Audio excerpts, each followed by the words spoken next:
This weekend, it was our turn to throw a party. About once a month or 6 weeks, six of us three couples would get together, usually at one of our houses. They were Anna's friend Sally and her husband Carl, our neighbor Jackie and her current husband Trent. Occasionally, others would show up, but that was the core group. We were all in our early 20s and none of us had children. We couldn't. Sally and Carl didn't want to, and Trent actually had 2 kids from his first marriage, but they were living with his ex. He desperately wanted custody of them. There was food, drinks, and we usually had some sort of theme. Sometimes it was trivial games, cards, sports on TV, and when we gathered at Trent's house, we swam in his pool, weather permitting. The girls, especially Sally and my Anna, organized these parties by calling everyone beforehand to make sure we could gather a critical mass on a particular day. Anna loved to chat and gossip on the phone and enjoyed doing the organizing. She is a shapely woman with wavy light brown hair. She's a bit of a flirt, and it pisses me off at times. She likes attention, but to my knowledge, she has never crossed the line during our time together. Next chapter. I grew up and my family still lives in a coastal town in Oregon. I graduated from the state university with a degree in finance and passed the certified financial planner exams. I was a bit of an introvert, but I loved learning about money, markets, statistics, and the history of our economic system. My father sold insurance in our town, and his honest and trustworthy reputation gave me credibility in our town's financial world. In fact, I was named after my father. His name was Joseph Washburn, and my name was JT. I began renting an office in his building. I worked hard setting up meetings with people and explaining my strategy for dealing with their money. I told them that in general, I wanted their money to grow steadily but conservatively. I was associated with a national company and received a lot of financial data from them. I also spent hours doing my own research. It was something I really enjoyed. In that first year, I had some success. My clients were making good, solid income and their portfolios were outperforming the market.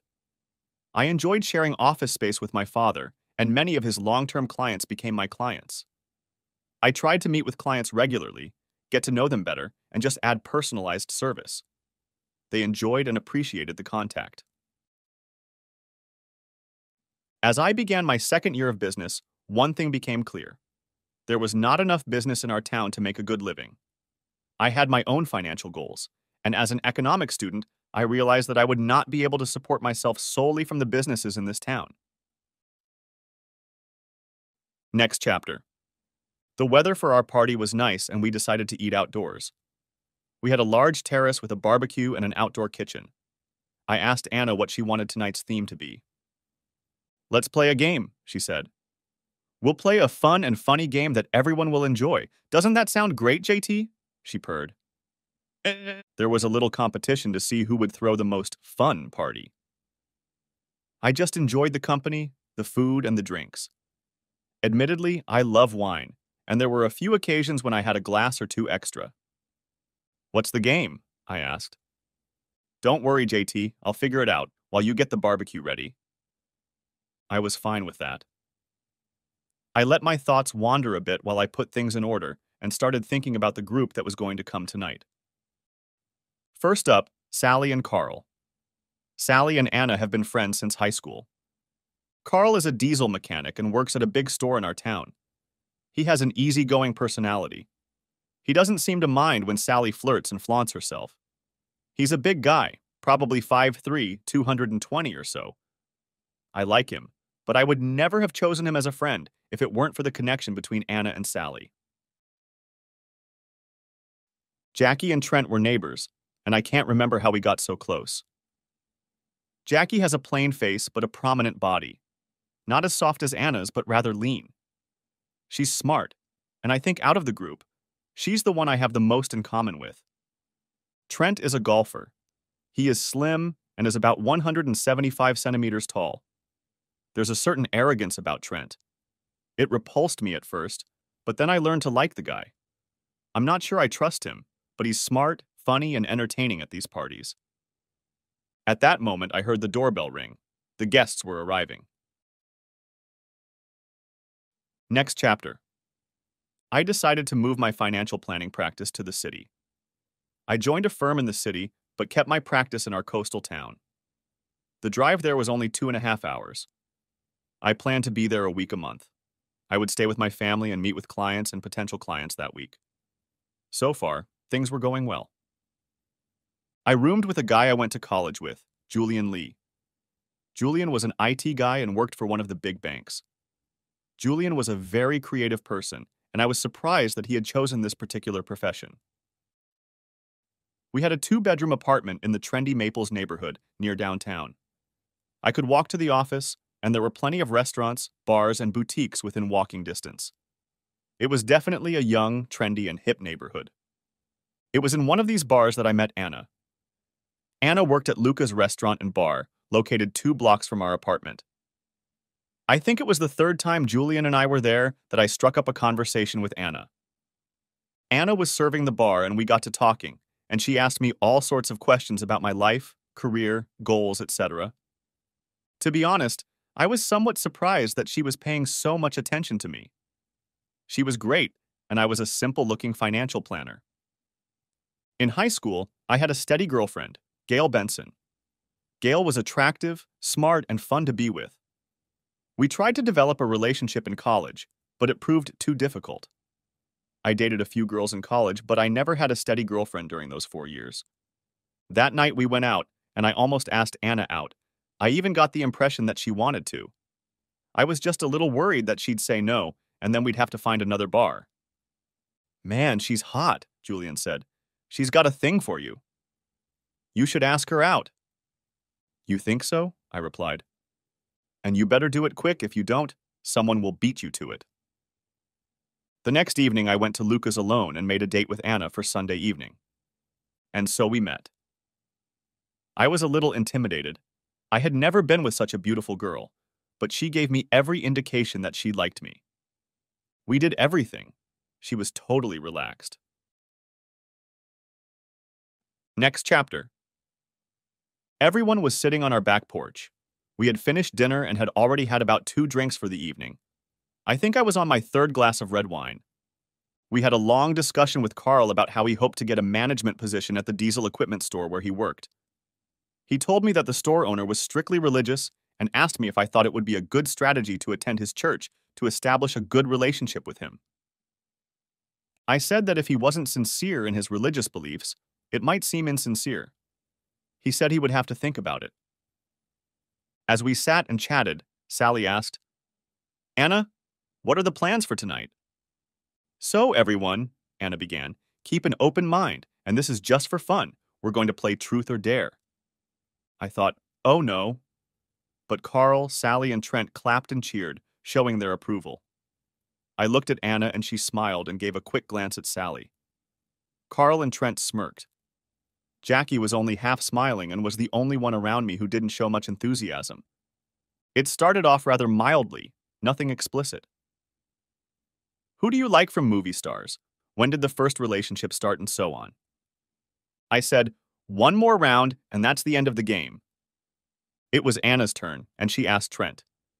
"Okay, be brave," Trent threw in. "Take your pants off in 10 seconds, Anna tossed back. "Don't you dare," Jackie replied. He did, and at that moment Jackie said, "I'm leaving." She looked a little pissed off. She also told Trent that he could get in the car with his clothes on or walk home. Soon everyone left and the party was officially over. While we were getting cleaned up, Anna was uncharacteristically quiet. We were finishing up and I said, "This has gone too far, don't you think?" "Oh, it was just for fun." "Don't be such a stick in the mud," she replied jokingly. Sunday morning, I got up first thing and went for a run. Alone, I planned a conversation with Anna. I was going to get the message across to her that I like fun and good parties like everyone else, but that my wife and our bodies were meant for us alone. We made those vows on our wedding day. I wasn't going to compromise on anything. Back at home, I heard Anna talking on the phone. She must have heard me because the laughter had stopped and the volume was much lower. I thought I heard the distinct word package before she heard me. "Who was that?" I asked. "Oh, just Sally," she giggled. She and Carl had a great time and rated our party as the best ever. I think we should talk about some of the activities last night and in particular your behavior. For the most part, Anna was good-natured, and it took very little to piss her off. I managed to reach that point with my comment about her behavior. She lashed out at me saying that everything was innocent, just fun. No one else was upset, and nothing happened. I tried to calm her down and explain my feelings, but she wasn't interested. After she spilled everything that had come up on me, I became quiet. While I was doing yard work, I tried to analyze my feelings. I didn't feel like I was being unreasonable. I wanted to give her a little leeway to be who she was, because she was the one I married. I liked her freedom of spirit, but everything should be mine alone, including who sees her body. I have to admit I was a little insecure. Anna is a beautiful woman, and I'm a pretty basic financial planner. I know I'm not bad looking and keep myself in good shape, but I also know that she gets hit on by all types of guys all the time. I have no reason to doubt her fidelity, but there were a couple of incidents before we got married that activated my radar. Next chapter. By that point, we had been dating for almost 3 months. I felt an intimacy with Anna. We had a few good conversations, and I learned about her life. Her father had left home, leaving her mother and older sister behind. She seemed to have boyfriends and random friends that she played around with, was her catchphrase. No wonder she never had to look too hard for the next one. She loved attention and knew she could get it because of her looks. Saturday night, we were invited to a casual acquaintances party. At that point, we hadn't formalized our exclusivity yet, but in my mind, we were exclusive. She said she loved me, and for me, love and exclusivity were combined. It was December, and the party was a little more dressed up than usual. When I saw what Anna was wearing, my eyes almost popped out of my forehead. It was a red dress. "You like my dress?" she teased. "Anna, you look gorgeous, but wow, it's pretty tight," I replied. "You know I'm likely to have clients there, and, well, it's a bit much." Anna doesn't get angry often, but when she does, it's almost always because of the way she looks. She got angry. She said I thought she was trashy. She said I thought like she was going to embarrass me, and so on and so forth. It took a while. I apologized, and even though the relationship had deteriorated a bit, we went to a party and she wore a dress. The house was big, up in the hills. Beautiful decorations, lots of food and drinks. Some of my coworkers from work were there, people I knew from college, and people I knew from the sports club I belonged to. There was one guy at the party who I remembered from college, someone named McAllister, one of those arrogant, good-looking guys. Confident, with a cocky smile on his face and his black hair slicked back. He was strutting around with that cocky smile and a glass of champagne. Then he saw Anna. Anna was attracting a lot of attention, mostly male attention, and most of it centered on her cleavage. She was next to me, and suddenly I was popular with coworkers and casual acquaintances. At one point, I went to buy us a drink, and when I returned, McAllister was already chatting with Anna. He acted like I was a long-lost friend. She loved it. So much attention. And now this good-looking guy acting like everything she said was the most interesting thing he'd ever heard. I managed to steer her away from him, but as parties go, you end up drifting one way or the other, and Anna and I drifted apart. I was talking to some coworkers, and they shared some business ideas that were quite helpful. I realized that it had been over an hour since I had seen Anna. I took a quick look around the living room, the kitchen, and the family room next to the kitchen. Nothing. I didn't mean to sound flustered, but I was on a mission to find her. I didn't see McAllister either. There was smoking outside, and I stepped out into the winter air. Anna was gone. I was about to go back inside when I heard her laughter from the next street over. I walked down the sidewalk, and there she and McAllister were walking down the street. It was a minute before she saw me, and while I watched her and McAllister, they seemed to be enjoying each other's company. "Jim was just showing me his new BMW," she said. "And she's a handful."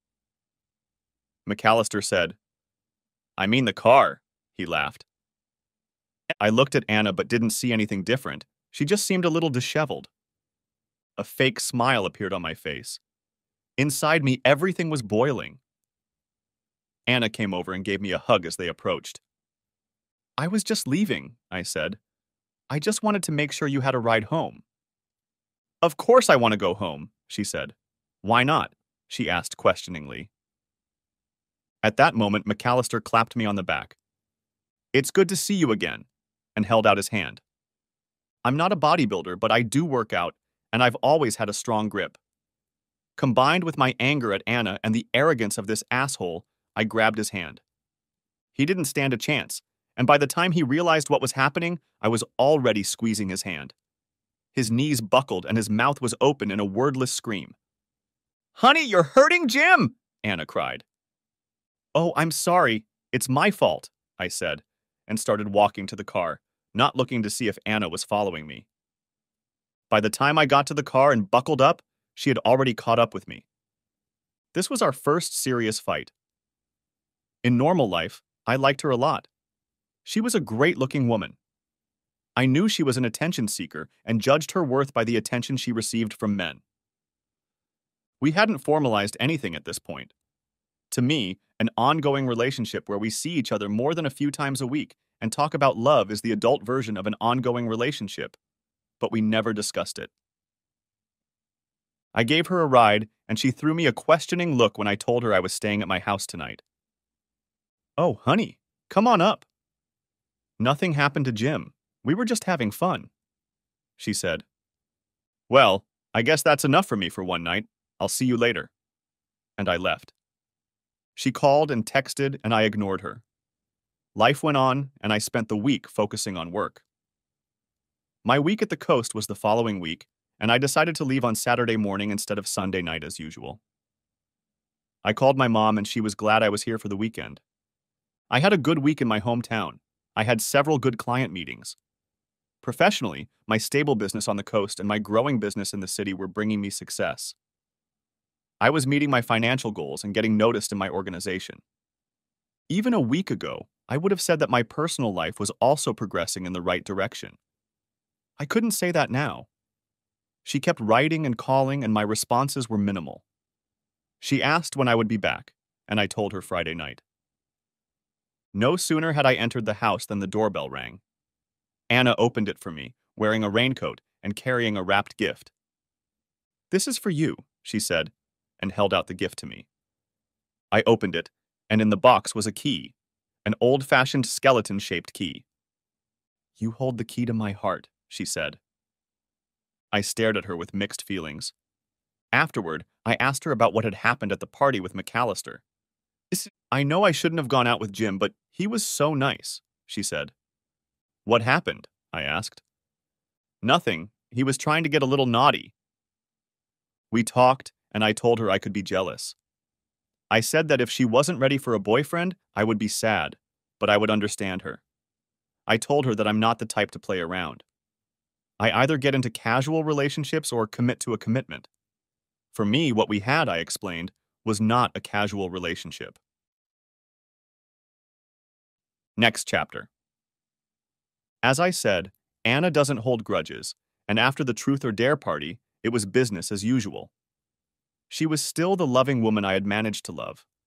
I continued to watch her, and nothing out of the ordinary was happening.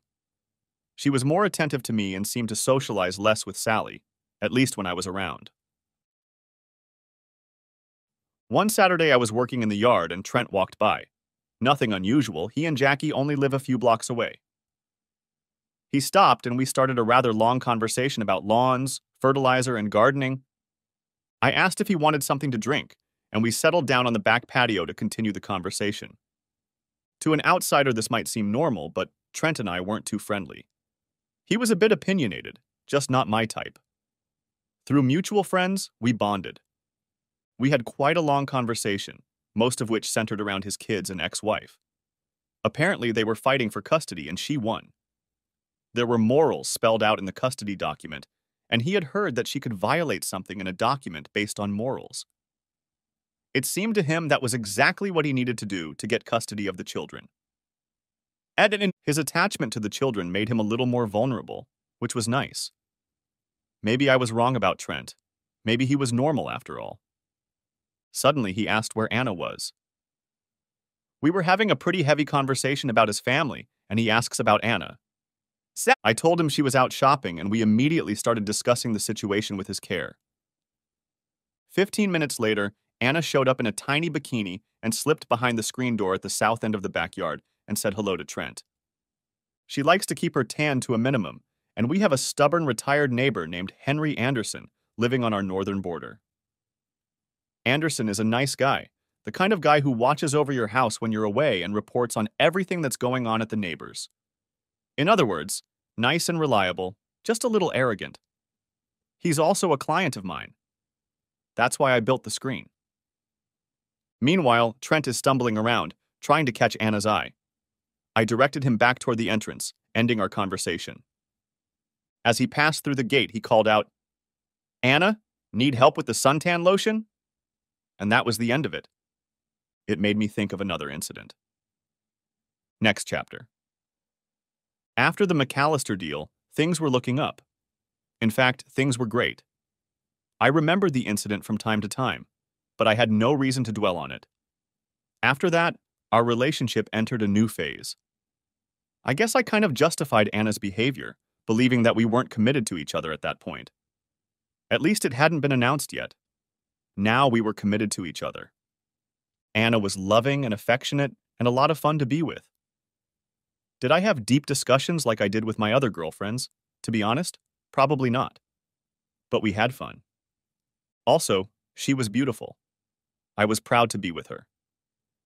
When I was with her in public, I was happy to be seen with her. She started subtly asking about our future and where we were going to go in the long run. I've wondered about this myself. Here's an analogy. I always thought of myself as a Camry driver, and then suddenly I was in a Porsche. I was in a mental tug of war. One side of my brain was saying, she may not be the perfect match for me, she's fun while she lasts, but not for long. The other side was saying, you're crazy. Every man's fantasy is to be married to a goddess. What's your problem? I think the argument that broke the camel's back was this. If I break up with Anna, can any other woman compare to her? Up until now in my life, no one had even come close to her. I proposed, and with the ring I gave her tickets to the Caribbean. Anna was ecstatic. She loved the ring, and the trip was only a few weeks away. Anna called her mom in California to tell her about it, and she called too and had a long discussion with Sally. I called my folks and told them, and they seemed happy for me, but a little hesitant. Are you sure about this? My dad said. I replied, of course I'm sure. Why? Well, it's a big step. Anna is a wonderful girl. I'm very happy for you, he replied. I thanked him, but later thought there was some hesitation in his enthusiasm. The resort was amazing. It had a swimming pool, lots of bars and restaurants on site, and a private beach with sun loungers and umbrellas. There was also a rental shop for kayaks, jet skis, and other water activities on the beach. Once we arrived, we changed into our swimsuits for a walk on the beach. We'll see, she giggled. We grabbed drinks at the beach bar and walked along the beautiful crescent of white sand bordering the clear blue water. We walked back and had dinner at the pool bar. 2 more strong rum drinks and we headed to our room. Once we were relaxing on the beach, I asked Anna if she wanted to go jet skiing. You go ahead and I'll work on my tan, she replied. I walked over to the water sports hut and made arrangements. I have an hour session scheduled on the jet ski, I informed. I reported. Have fun and be careful, she told me. It was a lot of fun rushing around the ocean on the jet ski. A little less than an hour passed, and I returned it to the beach.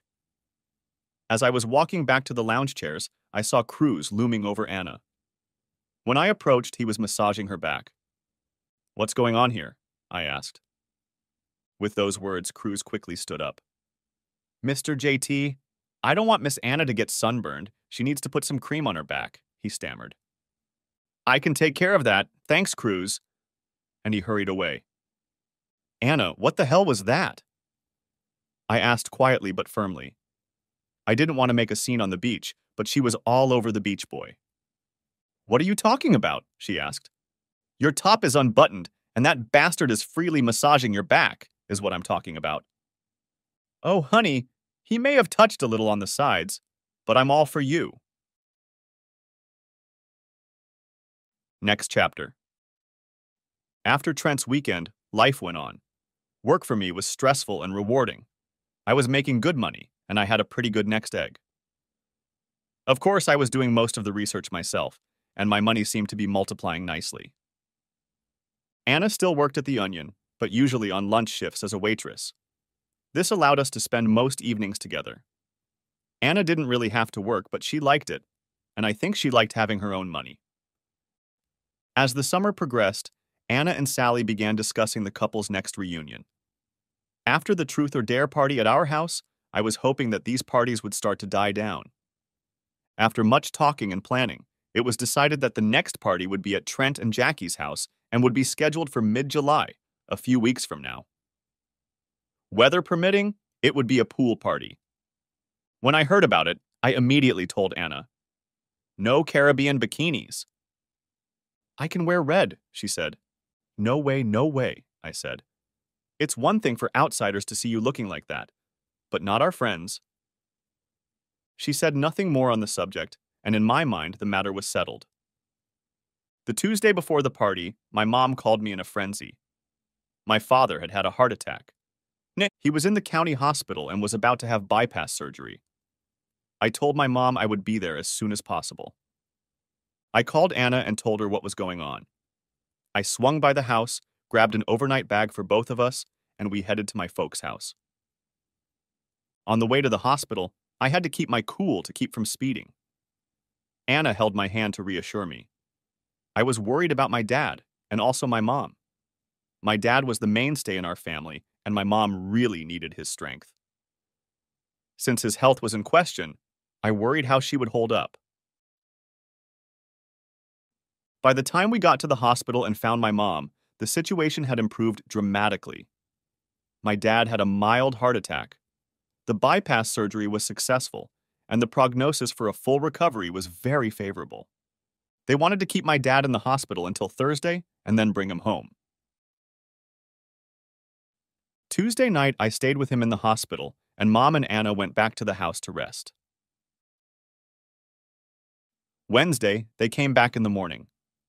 Dad was in a good mood, and when Mom and Anna arrived, he was lying in bed doing a crossword puzzle. We sat there all day Wednesday, and it was pretty boring.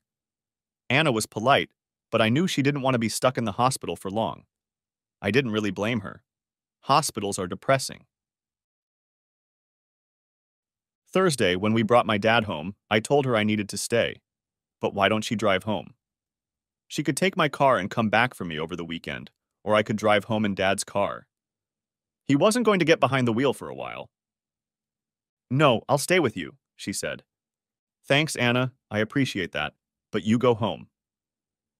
I want them to settle in, and I'll have to do a lot of nothing. I just need to be with them for a few days. She reluctantly agreed and left Thursday afternoon. I spent most of Thursday afternoon getting Daddy settled in, running to the grocery store, and just helping Mom as much as I could. I also spent time with Daddy, and we watched some baseball games on TV. Yes, boring, but I was glad to be with my parents. On Friday, I called Anna and she asked me when I was going to be home. I told her not until Sunday at the earliest. What about the party? She asked. I had completely forgotten about the stupid party. Sorry, honey.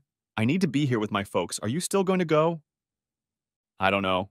Sally wants me to go, and I guess Jackie's sister and her boyfriend are coming too. Now, I didn't quite trust Trent, but knowing that there would be newbies in the group, I was a little less worried about things getting too explicit, like Truth or Dare night at our house. Okay, let me know what you decide to do. I'll call you tomorrow. I have to go now. My dad needs something. Saturday, my dad was a little exhausted. I think he overdid it on Friday and was tired. I sat with him, and when he dozed off, I fixed a few things around the house to help my mom. Mom asked me to move a bunch of stuff from the second floor to the basement. It was stuff she didn't really need, but didn't want to throw away. I went to the local home improvement store and bought some shelving units to house all the stuff. And then I spent several hours putting the racks together in the basement. Mom made me stop and eat dinner. Dad was asleep by this time. The next step was to get all the stuff downstairs and put it on shelves for storage. When I have a project, I focus on it. Suddenly, I looked at my phone and saw that it was almost 10 o'clock. I needed to call Anna. "Hey, what's going on?" I said. Some commotion was heard in the background. "Oh, hi, honey. I'm at Trent and Jackie's. We're having a good time." My hands were full, and I was listening to her on my headset. "Oh, right. The party's tonight. So my dad is doing well, and—" At that moment, I heard a high-pitched scream and Anna started giggling. "What's going on?" I asked. "What, honey?" She started to laugh. "How much have you had to drink?" I asked. She replied, "Honey, the connection isn't very good. Can I call you BA?" And another background laugh. "I'll call you back," I said. My hands were full, so I didn't have time to disconnect the connection, and apparently she didn't either. The line remained open. Suddenly, I heard Trent say clearly, "Take that top off too." And then there was laughter again. Some muffled talking. "Oh, he's getting even bigger," I heard Anna say. What the hell was going on? Somehow her phone had gone off, but they clearly weren't playing Trivial Pursuit. If I left now, it would be past midnight. I was exhausted by then, and I didn't want to risk getting home tonight. I really needed to find out what was going on. Suddenly, an idea hit me. Henry Anderson. Since he was in my contacts, I called Henry. I explained that I needed pictures of what was going on at Trent and Jackie's. He agreed. I told him where they lived and described where I needed to position myself to take pictures of their backyard. He said he would head there immediately. I finished my work, turned off my phone, and went to bed. If something bad was going on at Trent's house, I didn't want to deal with it tonight. I was physically exhausted and emotionally drained from worrying about my father. I slept soundly and thoroughly. The next morning, I turned on my phone and was sent some pictures from Anderson. They were worse than I had imagined. I didn't need to see anything else. This was irrefutable proof of Anna's infidelity. I had noticed the warning signs before, but I didn't believe she would cross that line. It couldn't be forgiven. A black fog clouded my brain. I was just numb, trying to make sense of what I was seeing. I told my mom I was going for a walk. "Everything okay, JT?" she called out. "Yeah, everything's fine," I replied. I didn't want to pile my dad's health problems on her plate as well. I walked and thought. I cried and thought. Then I planned and thought. A few hours later, I returned home. I was deeply saddened, but determined to get out of this marriage, minimize my financial damage, and pay off those two jerks, Trent and Carl. I needed to get the whole story straight first, and I didn't want Anna to know what I knew. Anna called around noon and was particularly affectionate on the phone. "I miss you like your daddy will when you get home. I miss you so much and I need you." I almost accused the bitch of entertaining everyone at the party, but I kept quiet. I was going to figure out how to screw her over. I just had to devise a plan. I wanted to protect myself and my assets. I knew I had to act normal around Anna. I told her that my father's condition had worsened and I needed to stay another week. In reality, Dad was fine and going ahead of schedule. I told her I would call her and that it would be better if she didn't come. Dad couldn't take the excitement. Monday night, I did go into town. I called my old neighbor Julian to see if I could stay with him for a few days. He was surprised but agreed. When I got to Julian's house, he said his brother was coming in from New York on Thursday. His brother was an actor, and the play he was in had closed, and he was going to consider alternative career options. I explained to Julian what had happened and showed him the pictures. He was surprised. He knew Anna was flirtatious, but didn't think she could cheat on me. I told him how upset I was, and how I wanted to somehow get even with Anna and all that company.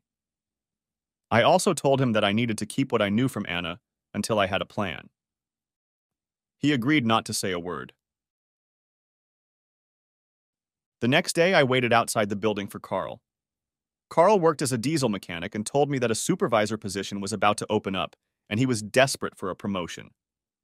I saw him walking to his truck, waved, and said, "Carl, let's have a beer." He was surprised to see me, but Carl didn't often turn down a beer. There was an establishment on the corner, and we went in. It was a workers' tavern, sparsely populated. After we ordered our beers, I asked him what happened Saturday night. "Just another typical party," Carl replied. "This is typical?" And I showed him one of Anderson's photos. "Hey man, what were we supposed to do? The girls got naked, it doesn't mean anything."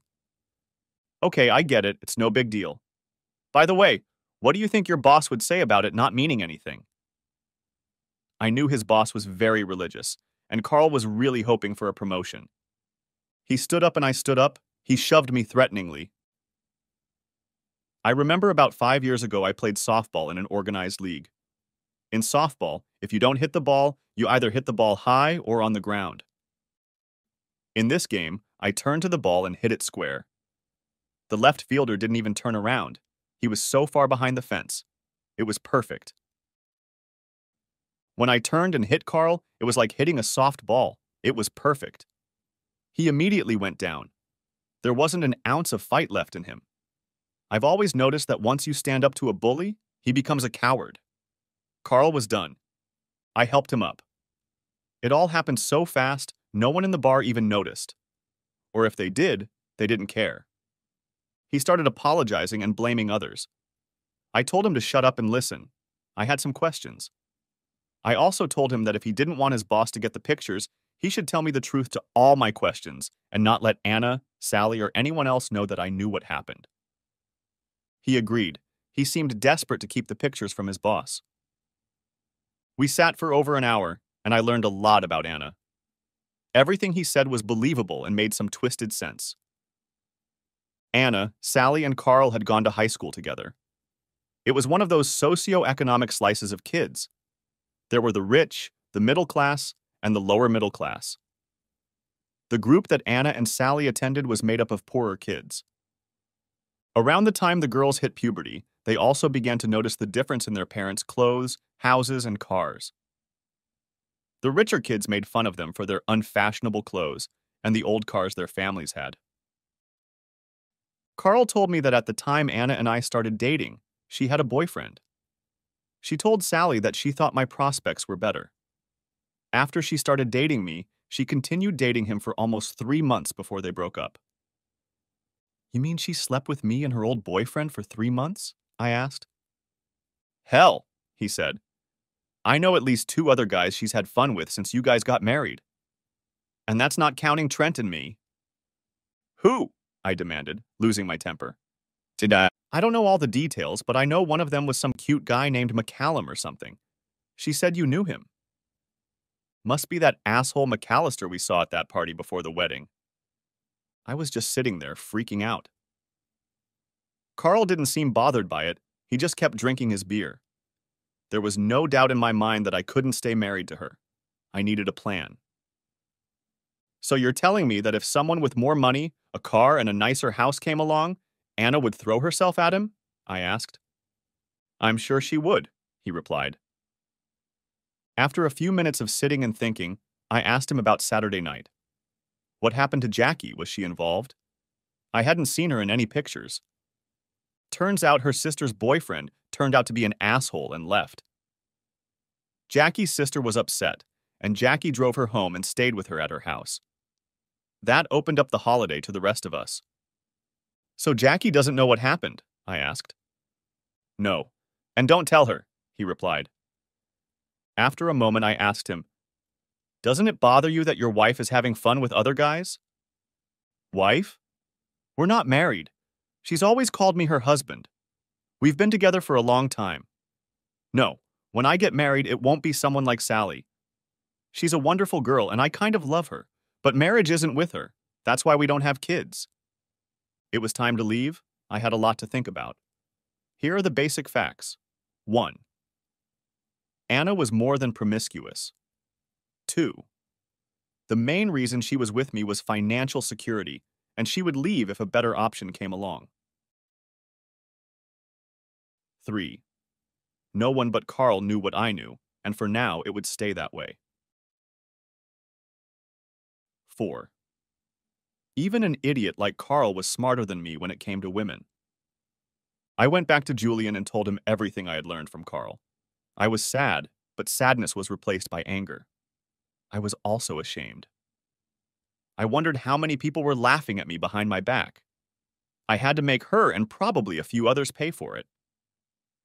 Julian asked a few questions, then plugged in his headphones and started working on his laptop. I sat back, sipping a bottle of red wine and getting angrier and angrier.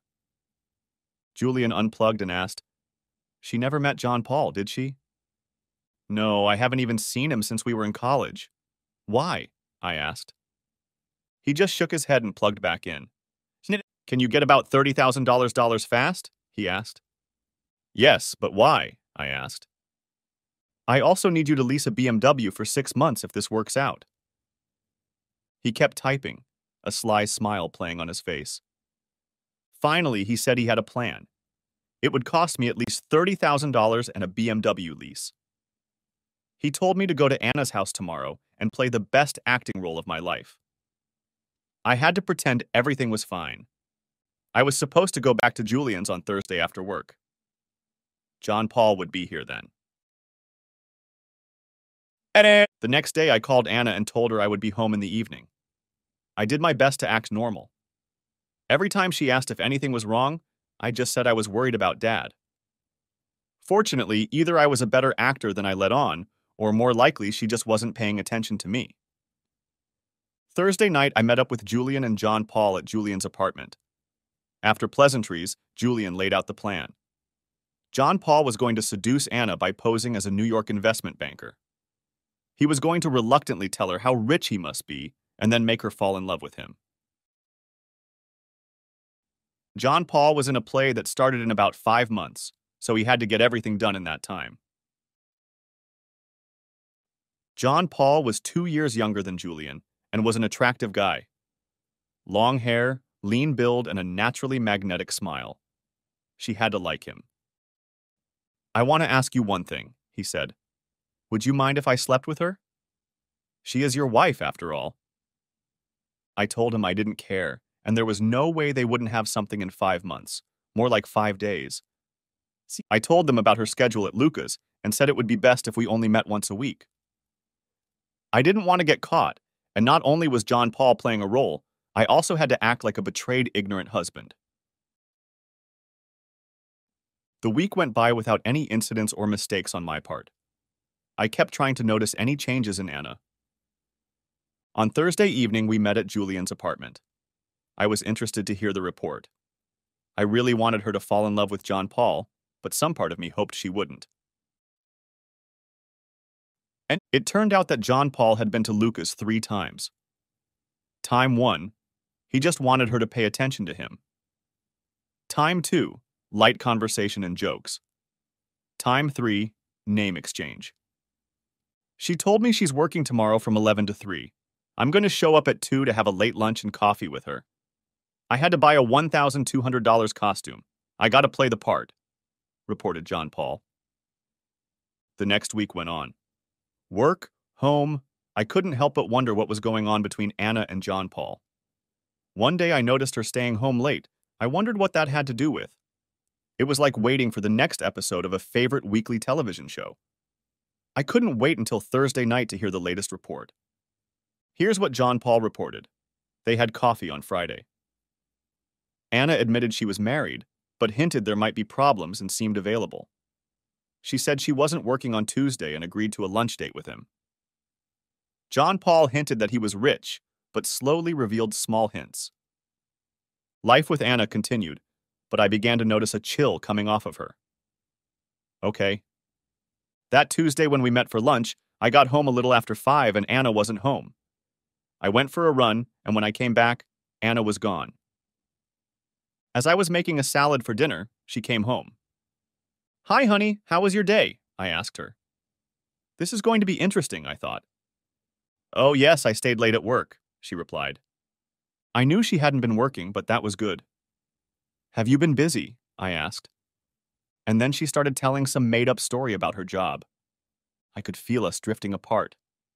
I was going to make it easy for her. I told her that Dad needed help and that I would have to leave Friday afternoon. She made a half-hearted attempt to ask if she should leave too. I told her that it was fine. I would just help out a little and then stay all next week and meet with clients. Thursday night, I found out that John Paul was progressing. Lunch on Tuesday turned into a kissing session. He called her on Wednesday, after she found out I'd be out of town, and they arranged to meet Friday night. I felt like a puppeteer pulling strings behind the scenes to get the puppets moving in the direction I wanted. It was working. Weeks went by and their relationship was progressing. Our relationship at home was changing. She was growing distant. It was a bit bittersweet. Every now and then I would see flashes of the free-spirited woman I once loved, and it was sad. After about 3 months, John Paul began confessing his love to Anna and asking for her commitment. By this time, Anna thought John Paul was a wealthy New York investment banker with an expensive apartment in Manhattan. When he asked her about her husband, Anna said nothing. She said that their relationship was over and that she had moved on with her life. She just hadn't talked to me about it yet. A few weeks later, Anna informed me that she and Sally were going on a spa weekend in California. And was that okay with me? I was well aware that John Paul had asked her to go to Sun Valley for the weekend. Sure, enjoy it, guys, I told her. I knew John Paul was going to propose at a resort in Idaho. The cubic zirconia engagement ring cost almost $500. Cubic zirconia is said to be almost indistinguishable from a natural diamond. Besides, considering that John Paul was a wealthy man, there was no reason for suspicion. The following Thursday night, I received a report of a romantic trip to Sun Valley. He had proposed, and she had accepted. She told John Paul that she must break with her husband. He wanted to get married as soon as possible. He told her he had to go back to New York in 2 months, which was true, and he needed her with him. But it wasn't true. Anna told John Paul that she would talk to her husband, me, this week, and let him, me, know she was leaving him, me. My plan was to argue with her and pretend that I didn't want her to leave. In the end, we were supposed to come to an agreement. I would keep all my assets, and she would get an immediate divorce. It worked out just fine. When Anna told me she was leaving, I was shocked and saddened. Then I got angry. We're married. I'm not going to let you leave. I'm not going to let you get a divorce. I will require months of counseling and we will work it out, I proclaimed. I was really getting good at acting. When she met John Paul in the luxurious apartment he rented month to month with my money, she told him I wouldn't let her get away that easily. Anna, my love, John Paul said, I have all the money we will ever need. I have an apartment in the city and a beach house on Long Island, and all I need to make my life perfect is you as my wife. You can imagine the dollar signs swirling in her brain. Here's what we'll offer your husband, he continued. I'll have my attorney drop a document in which he will retain all of his assets. In return, he'll agree to an immediate divorce. She was agreeable to this. When she returned home, I was alternately angry with her and begged her to stay with me. I kept telling her that I would require several months of counseling before she would leave. I knew she wanted to leave as soon as possible to be with who she thought John Paul was.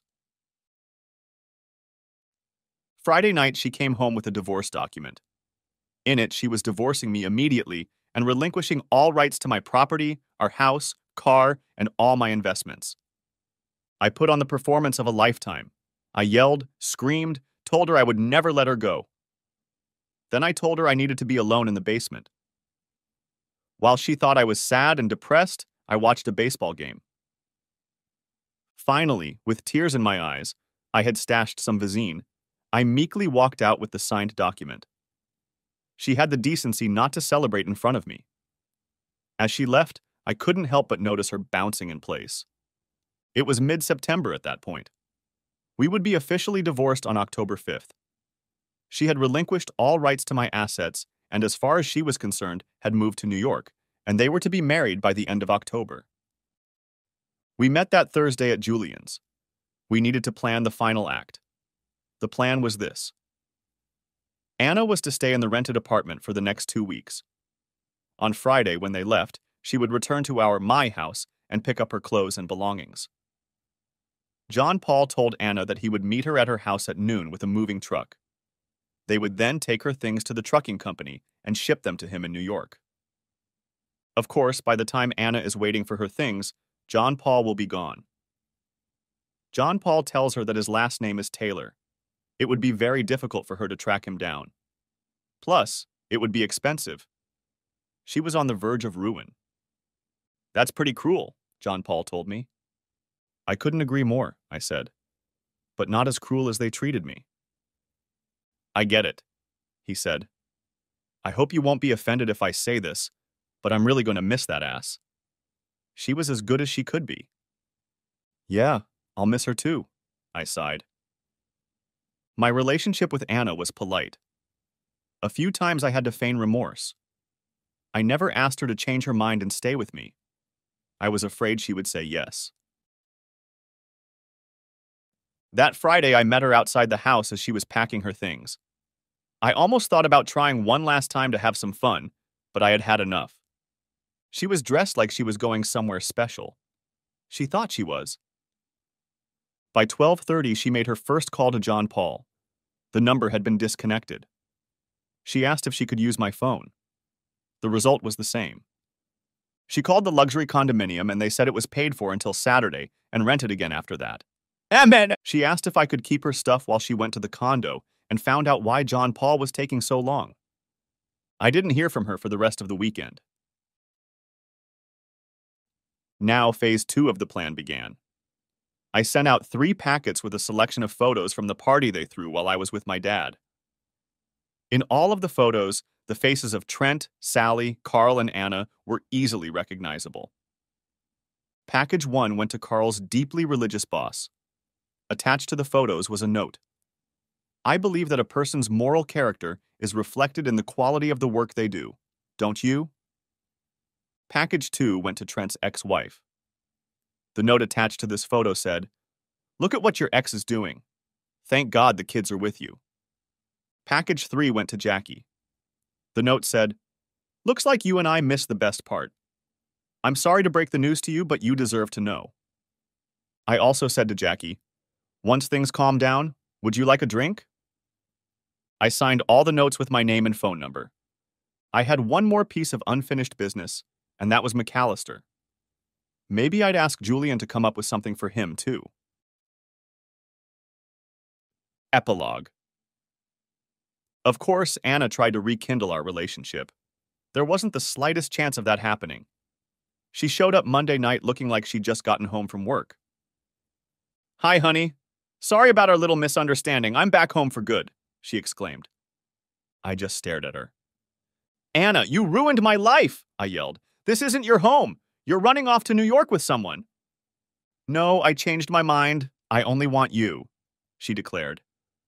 No more acting. "Forget it. Get out of here and never come back," I stated coldly. Closing the door in her face, I said, "Say hello to John Paul for me." From what I hear, she's living with Sally. I'm sure she'll be auditioning the next guy who didn't have the right body part in mind. Carl not only didn't get a promotion, but from what I hear, he was fired.